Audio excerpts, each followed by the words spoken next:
Assalamualaikum warahmatullahi wabarakatuh. Salam setong dere. Madura merupakan bagian dari Provinsi Jawa Timur yang dikelilingi lautan.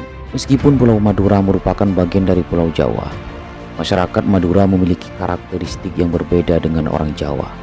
Perbedaan yang signifikan itu terjadi karena letak geografis atau keadaan iklim di Madura yang cukup gersang, sehingga menyebabkan orang Madura menjadi keras. Di pulau ini terdapat sebuah kebiasaan dalam menyelesaikan masalah yang tidak ada jalan keluarnya, yaitu dengan cara berkelahi sampai salah satu dari lawannya mati terbunuh. Kebiasaan tersebut dikenal dengan istilah carok. Pada zaman Cakraningrat, zaman Cokotole, dan Penembahan Semolo, di Madura tidak mengenal budaya carok.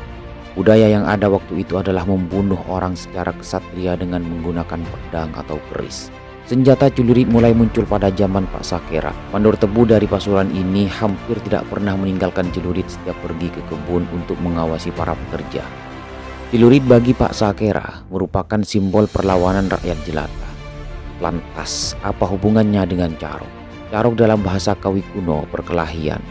Perkelahian dalam budaya carok atau celurit biasanya melibatkan dua orang atau dua keluarga besar, bahkan antar penduduk sebuah desa di Bangkalan, Sampang, Pamekasan, dan Sumeneb. Pemicu dari carok ini berupa perebutan kedudukan, perselingkuhan, rebutan tanah warisan, dan bisa juga karena dendam turun-temurun selama bertahun-tahun. Pada abad ke-12, zaman kerajaan Madura saat dipimpin Prabu Cakraningrat, dan abad 14 di bawah pemerintahan Joko Tole, istilah carok belum dikenal. Bahkan pada masa pemerintahan Panembahan Semolo di abad ke-17 tidak ada istilah carok. Munculnya budaya carok di Pulau Madura bermula pada zaman penjajahan Belanda, yaitu pada abad ke-18 setelah Pak Sakera tertangkap dan dihukum gantung di Pasuruan. Orang-orang bawah mulai berani melakukan perlawanan terhadap penindas. Senjatanya celurit. Saat itulah timbul keberanian untuk melakukan perlawanan. Namun, pada masa itu mereka tidak menyadari jika dihasut oleh Belanda, diadu dengan golongan keluarga Blater atau jagoan yang menjadi tangan kanan Belanda yang juga sesama bangsa. Karena provokasi Belanda itulah golongan Blater yang sering melakukan carok pada masa itu. Pada saat carok mereka tidak menggunakan senjata pedang atau keris sebagaimana yang dilakukan masyarakat pada zaman dahulu, tetapi akan menggunakan celurit sebagai senjata andalannya. Senjata celurit ini sengaja diberikan Belanda kepada kaum Blater dengan tujuan merusak citra Pak Sakera sebagai pemilik sah senjata tersebut. Karena beliau adalah seorang pemberontak dari kalangan santri dan seorang muslim yang taat menjalankan agama Islam.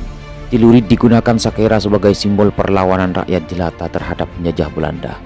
Sedangkan bagi Belanda, celurit disimbolkan sebagai senjata para jagoan dan penjahat. Dan upaya Belanda tersebut rupanya berhasil merasuki sebagian masyarakat Madura dan menjadi filsafat hidupnya bahwa kalau ada persoalan, perselingkuhan, rebutan tanah warisan, dan sebagainya selalu menggunakan kebijakan dengan jalan carok. Alasannya adalah demi menjunjung harga diri, istilahnya angok pote tolang ketempeng pote mata. Artinya, lebih baik mati berkalang tanah daripada menanggung malu. Tidak heran jika terjadi persoalan perselingkuhan dan perebutan tanah di Madura selalu diselesaikan dengan jalan carok, perorangan maupun secara massal. Senjata yang digunakan selalu celurit. Kondisi semacam itu akhirnya masyarakat di luar Madura melabelkan orang Madura suka carok dan aksi celurit. Padahal sebenarnya masyarakat Madura memiliki sikap halus, tahu sopan santun, berkata lembut, tidak suka bertengkar, tidak selamanya menyelesaikan masalah dengan carok dan celurit. Setujukah Anda jika carok disebut sebagai budaya Madura? Tulis pendapat kalian di kolom komentar. Salam setong dere.